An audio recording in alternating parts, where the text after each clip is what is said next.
to episode 2 of Key Finding. Can we take a moment as we begin and appreciate that we have theme music now for the podcast? I am more excited about that than I probably should be, but it's kind of cool to be getting in the swing of podcasting and feeling like this thing is real. I want to thank you if you listened to the first episode. I received some really lovely feedback from some of you, and it means a lot to me to know that you're listening and that the messages that I'm bringing forward through the podcast are well received. So I appreciate you being here. I'm so excited for what we are going to talk about today. We are going to jump into a subject that I'm very passionate about, something that is very near and dear to my heart. And if you are a tarot aficionado, as I am, I think you're going to find this episode really interesting. Before we dive right in, I want to take a moment and introduce myself in case we have not yet had the pleasure of meeting. My name is Carrie Mallon. I am a tarot reader and a mentor. You can find out more about me on my website, which is carriemallon.com. And this is a brand new podcast in which we are talking about all different manners of self-discovery. This first group of episodes in particular is centering on the theme of using tarot for self-discovery. This is a big part of what I do in my professional life. It is something that I have had a long-standing interest in, and it is my hope that as you listen to these episodes, no matter what your current level of tarot studies are, whether you are a beginner or maybe you're someone who's been doing tarot for quite a while, it is my hope that as you listen to these podcast episodes, you can find something to spark your relationship with the cards to help you use them in really meaningful and profound ways in your life. This will be the first part of what will be a two-part series where we will be talking about the core cards in the tarot deck. I suppose one of the reasons I'm so excited to talk with you about this is a theory that I have sort of developed myself. Now, that is not to say by any means that it has not been heavily influenced by other tarot teachers and authors. In fact, the core of this theory that I'm going to share with you comes from one of my very favorite tarot books, which is called 78 Degrees of Wisdom by Rachel Pollack. I would highly recommend this book to you. It is incredible. It has been one of the most influential tarot books on me. And in the show notes, I will put a link that you can check the book out if you're interested in potentially purchasing it. The seeds for this philosophy that I have were very much planted by that book, but I think I've kind of taken those seeds and tended to them, and I've spent some time thinking about this concept and fleshing it out. So this will be a really nice opportunity to share some of my thoughts with you. The overall idea here is that there are 78 cards in a tarot deck, and every single card in the deck is valuable, right? Every single card in the deck is there for a reason. Every card contributes something valuable to the system of tarot as a whole. But there's this thing that happens that when people first start working with the cards, and sometimes even if you've been working with the cards for a while, you can get a bit overwhelmed because there's these 78 cards, and sometimes people come into tarot studies thinking of the 78 cards as just sort of this disparate array of different cards, and they don't have this kind of foundational way to tie the cards together. So what I propose is that there are 8 cards out of the 78 cards that we can consider to be the core cards of the tarot deck. And when you focus on really getting a good understanding of just those 8 cards, it sets the foundation for understanding the rest of the deck. So again, this isn't to say that you only need to learn these 8 cards in order to understand tarot, but if you heard me talk about this in the first episode, I described it as almost when a house is built, every wall in the house is essential, but there are certain walls in the house that are load bearing. and the load-bearing walls are really keeping the entire structure upright. The load-bearing walls are sort of essential, and that's kind of the same thing with these core 8 tarot cards. They are the load-bearing walls of the tarot deck. What I'm going to aim to do is to talk about the first 4 cards in today's episode, and then we will talk about the next 4 cards in our upcoming episode. So the cards that we're going to talk about today are from the major arcana. They are the Fool, the World, the Magician, and the High Priestess. The remaining 4 cards, to give you a bit of a peek at what we'll be talking about in the next episode, will be each of the 4 aces. So the Ace of Wands, Ace of Cups, Ace of Pentacles, and Ace of Swords. Those are the 8 core cards. As we talk about our 4 core major cards today, I want to start by letting you know that some of the way I described this might sound a bit dense. And this is because these 4 cards, they are not screwing around. These cards have some intense energies, these cards have some really crucial messages, and they're also very, very complex and multifaceted. There is no way that I can ensure that I cover every aspect of these 4 cards in this one podcast episode, so I hope that you will take what I talk about today and think of it as a jumping off point to continue your own exploration of what these cards mean for you. But I do hope that what we talk about today will give you a good place to start gaining a deeper understanding of these cards.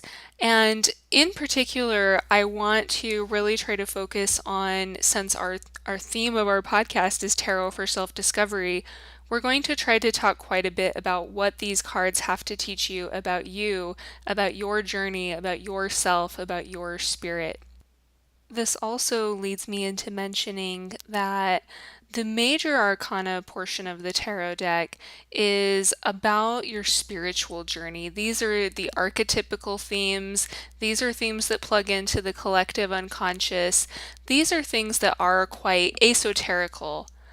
Next week, when we talk about the aces, it will be a little more down to earth. The aces are from the minor arcana portion of the tarot deck, and that portion of the deck is more about your daily life here on earth, your, you could say, quote unquote, mundane experiences, whereas the cards we're going to talk about today have more of these esoteric and occult and spiritual undertones. So if the conversation does seem a bit heady today, that is why, but hopefully it will be an interesting conversation. But let's just kind of set the intention to explore and think about how you can start understanding these really intriguing major cards.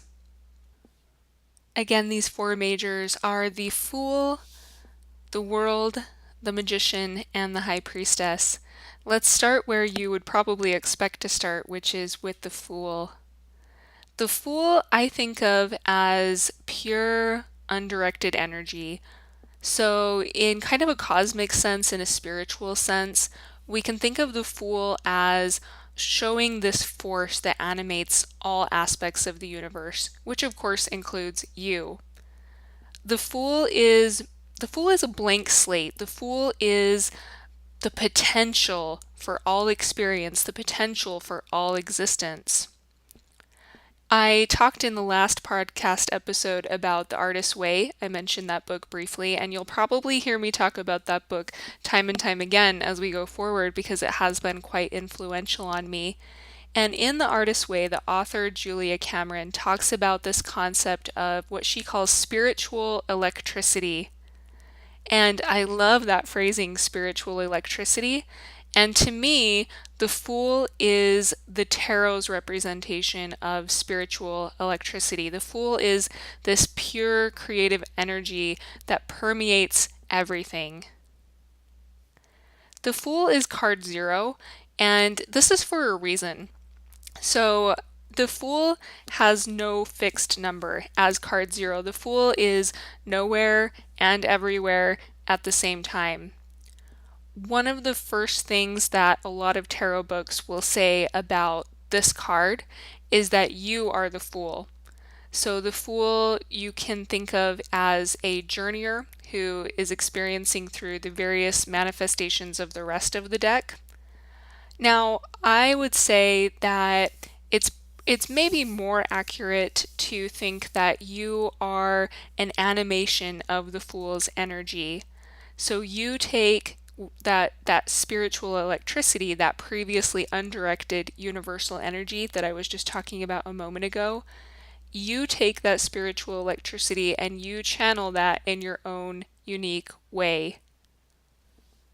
The way that you channel that spiritual electricity of the Fool is also different from moment to moment because you are always in flux. And the way that I channel the Fool energy will be different than the way that you channel the Fool energy, but we're all conductors for this infinite spiritual electricity that is represented by the Fool.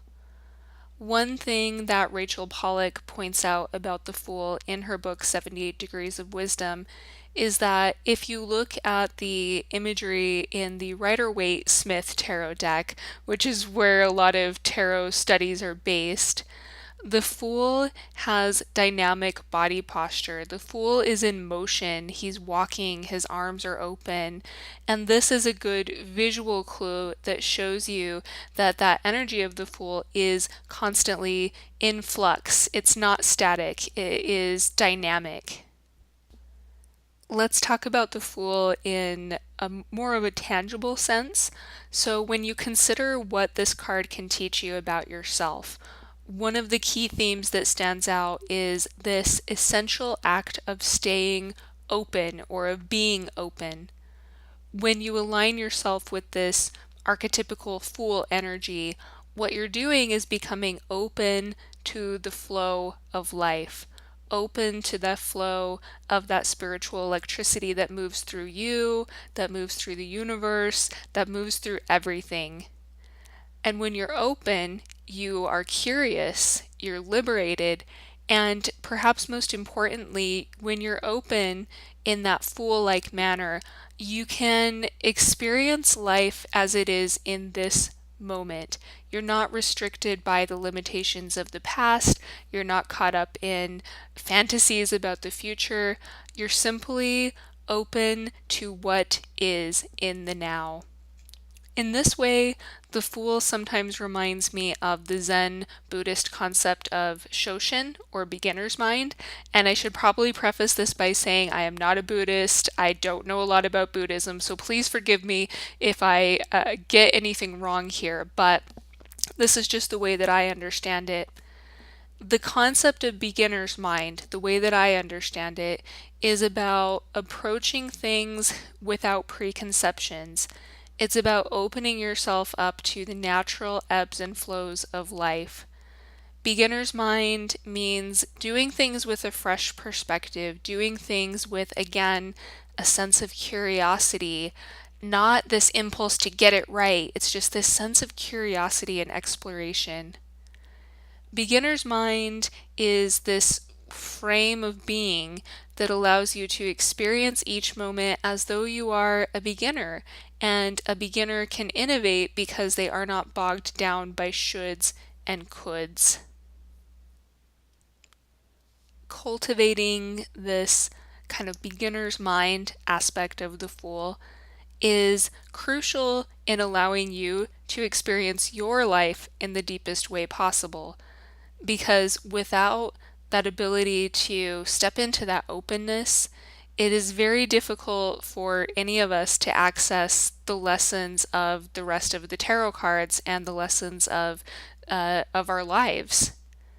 This is one of the reasons I think of the Fool as a core card, because tapping into that openness of the Fool is a prerequisite for any further expanding of your consciousness. Tapping into that open energy of the Fool is what invites you to sit with the rest of the tarot cards and to be present for the lessons and the messages and the various meanings that they have to offer for you. So, in that way, this card is a core card of the tarot deck, and it is also representative of something that I would say is a core trait of anyone who wants to learn about themselves, anyone who wants to seek deeper meaning in their life. Here is one of the big caveats with this. As human beings, none of us are always aligned with that openness that the Fool embodies. We all have an ego, and I will say that the ego gets a bad rap, but the ego is necessary. The ego is important. The ego is not a completely bad thing. The ego is actually a very good thing in many ways, and I think I'm going to talk about that more in future podcast episodes. So the ego is essential, but one of the reasons the ego does get a bad reputation is because it can take you out of that openness, and the ego can cause you to go into constriction mode. So the ego has the impulse when you interact with a situation and you're not in that full energy of just being present with what is, and when you get that impulse to immediately judge things, to label all of your experiences, for better or for worse, that is your ego. And your ego can distance you from that direct experience of the spiritual electricity that is embodied within the Fool. That said, it's also it's unrealistic to expect yourself to always be totally aligned with the archetypical energy of any tarot card. So, like we already talked about, as a human being, you are always in flux, and the Fool is dynamic. This is another thing that Rachel Pollack talks about in 78 Degrees of Wisdom. She talks about how these major arcana tarot cards, what they are showing is the ultimate ideal of these archetypes. But as human beings, we more often than not, instead of being fully aligned with this ideal, this kind of pure, I guess you could say, this ideal form of the card's energy, we are often working with some kind of diluted form of that energy. And there's nothing wrong with that. There's no shame in that. That is part of being human. But what you can do, especially as you're on a journey of self-discovery, is you can do things and take steps to align yourself more effectively with that undiluted archetypical energy. But I can't stress it enough, it is very important to remember that you are always in flux, and that's okay. Even though you cannot expect yourself to constantly be in this Fool-like state of openness, it is still important to practice activating that energy and that type of awareness within yourself. And this goes back to what we talked about earlier. When you have that openness, that's when it becomes more natural for you to understand the rest of the tarot cards. And this is why I think of the Fool as a core card. Connecting with the Fool energy, getting opening up the flow of that spiritual electricity of the Fool within you is something that is sort of almost a prerequisite to moving into deeper and more expansive chapters. I think the Fool sets the tone for working with the tarot deck as a whole, and as you set the intention to keep connecting with this card and deepening your bond with the Fool, and considering how that Fool energy manifests within you in any given moment, you'll find yourself able to connect more naturally with all of the cards in your deck. We've now talked a bit about the Fool card 0, so hopefully you've gained a bit of insight into why I consider this to be one of the core cards. Let's go ahead now and move on, and let's place our attention on cards 1 and 2, which would be the Magician and the High Priestess. The first thing that is interesting about these cards right off the bat is we talked about the Fool, again, even with the numerology, being card 0, showing this free flowing, undirected, universal energy, this spiritual electricity. Now, when we reach the Magician and the High Priestess, we have, first of all, we have numbers. We have 1 and 2. And with the numbers taking shape, the first kind of quote unquote true numbers, 1 and 2, also coincides with us now seeing this concept of duality. So with the Fool, there was just this openness, and now we have this concept of two quote unquote different things. This is another thing that Rachel Pollack talks about, that as we see the numbers 1 and 2 becoming actual numbers that are going in a certain direction, the numbers 1 and 2 as symbols form the concept of opposites.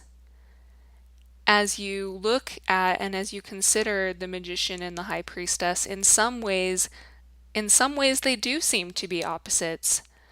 The central way that I like to think about these two cards is in alignment with the Chinese philosophy of yin and yang. Some people talk about the Magician and the High Priestess and the way that they represent opposites as the first representation of quote unquote masculine and feminine energy. And there is something to be said about this, but I want to really stress that in tarot, gender is only useful as a metaphor. You could maybe even say that that's true of life as well, that gender is more of a metaphor. So when we talk about feminine energy and when we talk about masculine energy, this is not linked to bodily anatomy. This is not linked to gender identity. This is a symbolic thing, and it is about the way that, at least in, I guess, Western culture, the associations that we have with the concepts of masculine and feminine. For me, because the words masculine and feminine are so tied up in our ideas of our biological identities, our gender identities, and all of those kinds of things, just to keep it more straightforward, I prefer to talk about this in terms of yin and yang because I think those terms get more to the core of what we're talking about, and they don't have some of the heavy associations that the gender words do. So maybe at some point I'll do a whole episode talking more of my thoughts of gender and tarot, but that's just a bit of a caveat here.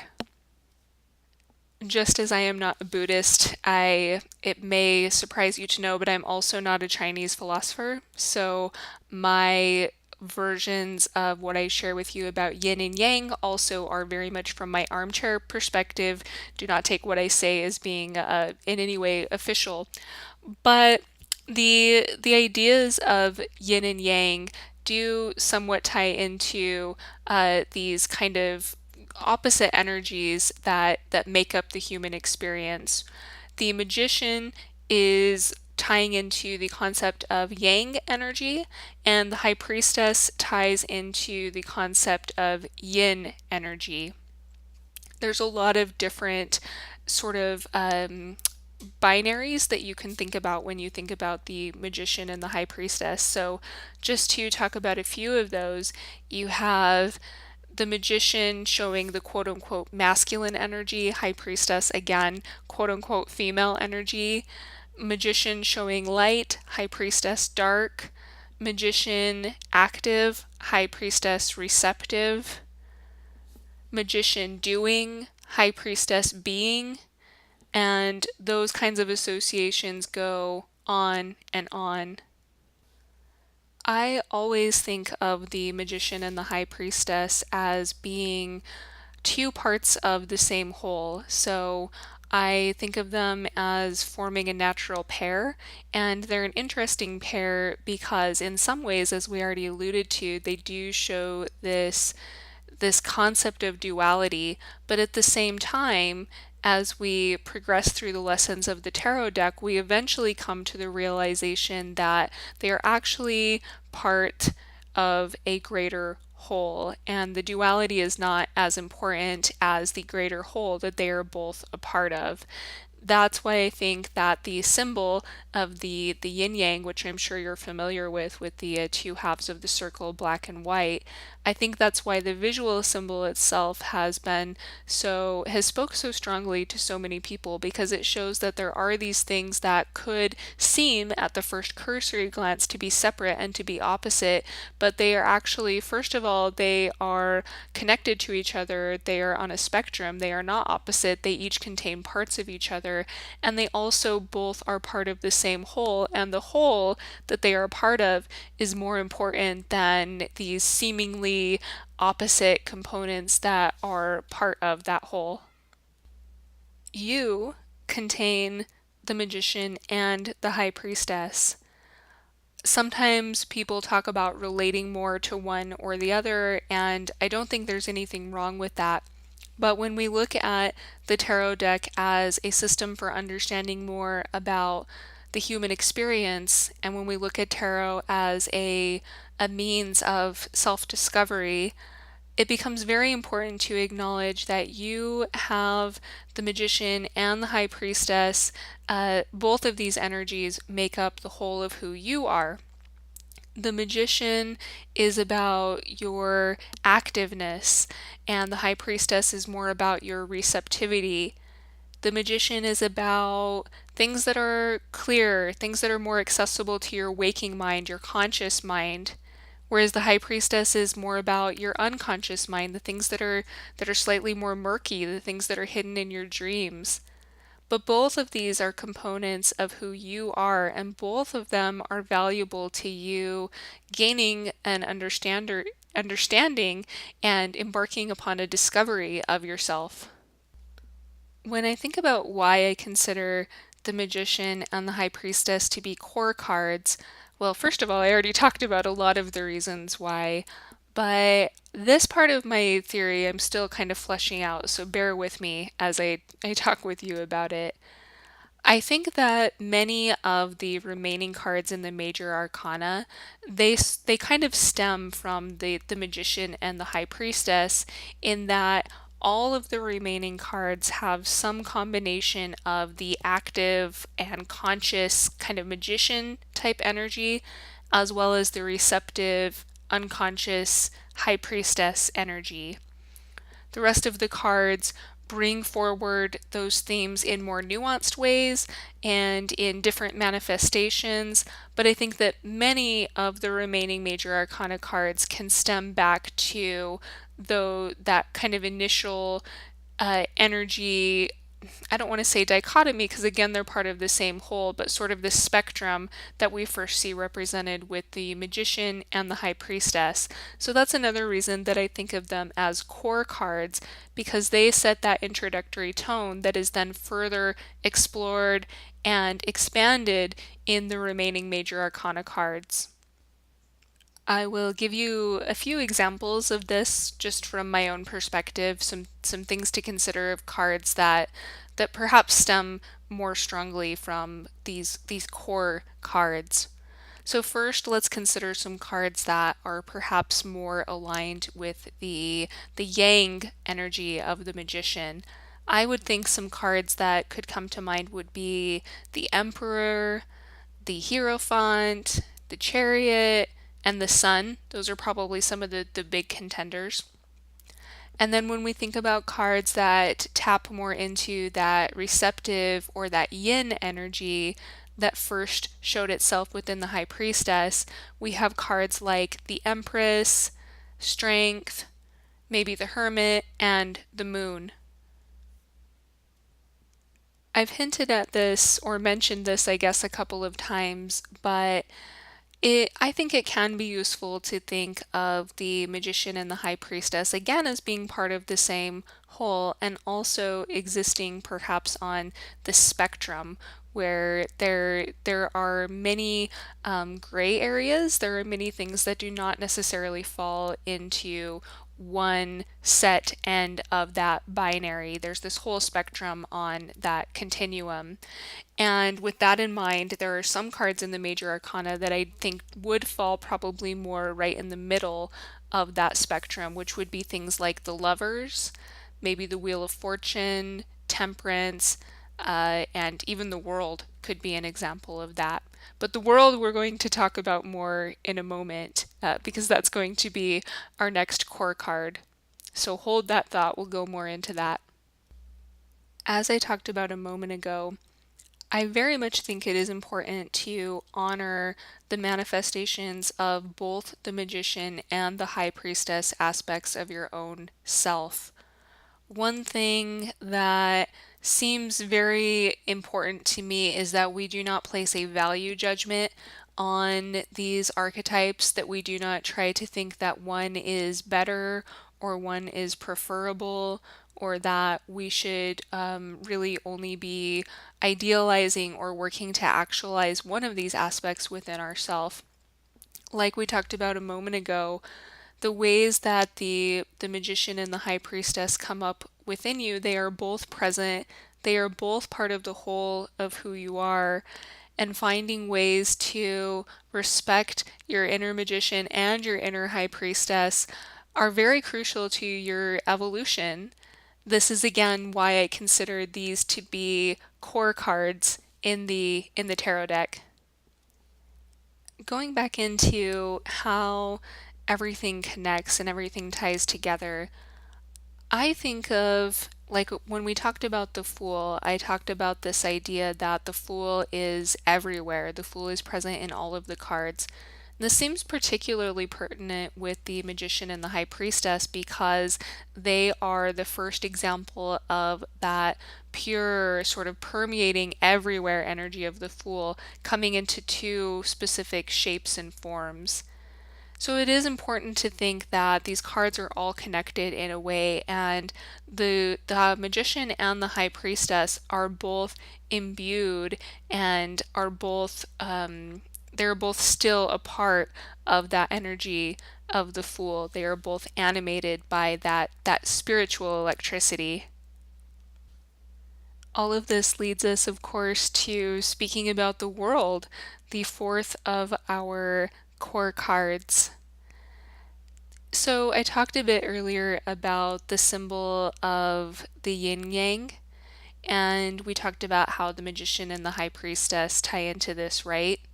So if you think of the magician as sort of a representation of yang energy and the high priestess a representation of yin energy, you can then think of the world as the yin yang itself, right? The world contains both of these. The world is the ultimate realization that even though duality lets us navigate life, and even though we understand the world through seeming opposites, everything actually is connected in the end. Everything is actually part of a greater whole overall, and the world is that greater whole. The world is that bigger truth, which is that even when it seems that duality is the ultimate reality, it's actually unity that is the ultimate reality, and the world is the tarot's representation of that unity.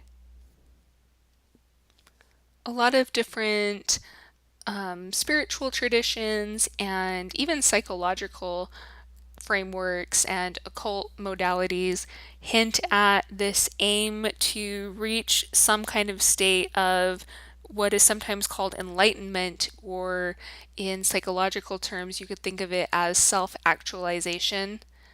The world to me shows that ultimate ideal of you being fully realized, being fully actualized. The world is that concept of wholeness, and in a more kind of graspable sense, the world shows what is possible when you can find integration among all of the aspects of yourself that seem to be contradictory. So the world it shows the importance of, for example, integrating your light and your shadow, your ego and your spirit. And as we talked about a moment ago, the world also shows the integration of the concepts embodied by the magician and the high priestess. So, the integration of your conscious awareness as well as your unconscious awareness. the integration of doing and being, the integration of, dare I say, masculine and feminine. So the world is all about wholeness, unity, and integration. And I think it's kind of a representation of that common aim that so many different traditions have. It seems to be this phenomenon of the human experience that a lot of us have this notion that there are like these latent energies within us, and if we could find a way to work with those latent energies, to come to terms with them, to understand them, and to integrate them, we could find this more expansive way of living. The world shows that idealized idea of living in expansion, of being in grace with the shifting dance of life. The world really does integrate the spiritual electricity of the Fool, and it also unites what a more constricted mind might think of as opposites. So the things that we talked about with the Magician and the High Priestess. And like I talked about a moment ago, you are aligning with this energy of the world when you make space for all of the aspects of yourself that might at first glance seem to be contradictory. When you make space for all of those aspects of yourself, you are in that dynamic state of integration that we see represented by the world. I would say as well that I do not think it's useful to consider the world or any tarot card really to be like an ultimate goal or a final destination. I do not think of the world as showing this way of living that you can just reach and then just like hang out there and just be this enlightened being. Just like I talked about with the Fool, even in the imagery, if you look at the Rider-Waite-Smith deck, and of course many decks spring from and are based on this imagery, just as the Fool is shown in this dynamic state of body language, so is the world. The world is often portrayed as a dancer, and so this is a dynamic state. I think that we cause problems for ourselves as human beings. You can cause a lot of difficulty for yourself when you place on yourself this expectation that you are going to just reach enlightenment and then everything's going to be great for you. It doesn't usually work that way. Usually what you'll find is that you can, as you grow and as you learn more about yourself, you can perhaps be aligned with that ideal wholeness of the world more often and find your way back to that state of being more naturally. But it's a bit much to expect yourself to always be in that again in that pure ideal form of that archetype, because we are humans and we are dynamic and we are in flux. That being said, you can feel when you're becoming closer to embodying this energy of the world when the inner truth that you carry is aligned with the outward expression of your life. Your individual ego consciousness is still present, but it is in harmony with an understanding that you are more than I.